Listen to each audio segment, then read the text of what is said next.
Hey class, welcome to the last chapter of To Kill a Mockingbird. I love this chapter, not that because it's the end, but there's some really great quotes in here that I definitely don't want you to miss, okay? She is basically walking Boo home, and Scout takes time to kind of reflect of how much she has grown and how much she misunderstood Boo. And then there's the last part that conversation between her and Atticus. We're going to skip a few pages. Neighbors bring food with death and flowers with sickness and little things in between. Boo was our neighbor. He gave us 2 soap dolls, a broken watch and chain, a pair of good luck pennies, and our lives. But neighbors give in return. We never put back into the tree what we took out of it. We had given him nothing, and it made me sad.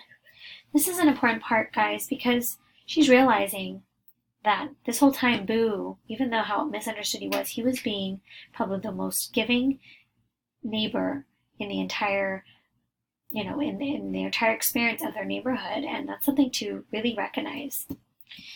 We are going to scoot down to the very end. Atticus is actually reading a book called The Gray Ghost, and there is a reason for it. The Gray Ghost is actually meant to represent Boo Radley as being a misunderstood character, because at the very end, Scout says, and they chased him and they never could catch him because they didn't know what he looked like. And Atticus, when they finally saw him, why, he hadn't done any of those things. Atticus, he was a real nice.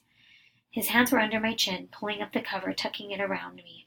Most people are, Scout, when you finally see them. Oh, this quote, guys, gives me chills. He turned out the light and went into Jem's room. He would be there all night, and he would be there when Jem waked up in the morning. This quote, and I'm going to change it to a different color.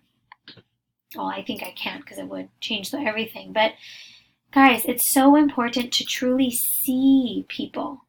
Take time to be curious. Don't judge. Be compassionate. Choose to truly see people for who they really are. There's no one really in this world that ever wants to be a mean person for the sake of just being mean. There's a reason behind it. There must have been hurt. There must have been pain. Let's stay curious about people and truly see people for who they really are. Love this book. And I love you guys and my students. I really hope you enjoyed reading To Kill a Mockingbird. Please answer the questions and be ready to work hard. Tomorrow we will be doing practice presentations as well, okay? Have a great night.